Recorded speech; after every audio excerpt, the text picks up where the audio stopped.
中国在亚太地区越来越强势，本质上是我们改变了打法，要直接警告美国。各位网友，大家好，欢迎关注忠诚 Talk， 我是卢忠诚。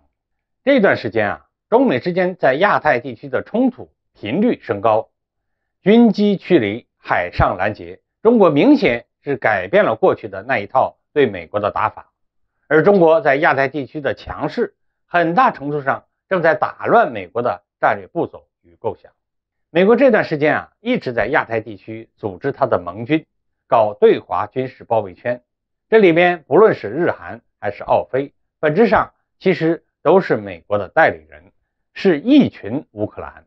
而台湾问题明显是美国精心准备的导火索，想让中国陷入规模巨大的战争，破坏我们中国的产业结构转型、外部经济环境和投资营商环境。但是我们中国没有按美国的设想出牌。前几日中国在香格里拉会议上拒绝了美国防长的会见请求，但却罕见的与日本、韩国、澳大利亚等国的防长进行了会见。这个就非常有意思了。大家都知道那一群人基本上在当前的局势上没有话语权和决定权，不过只是美国的代理人而已。可中国却依旧选择和这些人会面，而会面时呢，各说各话，然后草草结束。这里面反映出了我们中国的几个新的斗争特征。第一个就是中国在坚持亚太是亚太国家的亚太，而不是美洲人、欧洲人的亚太。因为日韩澳等国他们都是亚太国家，所以我们中国才选择与他们象征性的见了面。这是中国给美国地缘政治上的还击，那就是亚太问题和美国没有什么好谈的。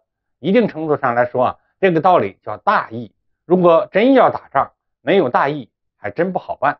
美国当年打伊拉克都要强行狡辩一下，说伊拉克有大规模杀伤性武器。第二个特征则是要直接给美国警告。过去我们都说打狗要看主人，而我们现在是打主人来震慑狗。所以这些天我们才在南海、台海与美军直接发生军事摩擦。美国要插手亚太，那我们就做好真动手的准备。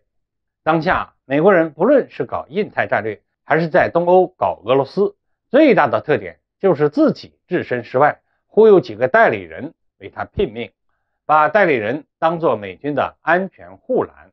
而我们中国现在不按美国的剧本出牌了，直接在台海和南海上手和美国过招。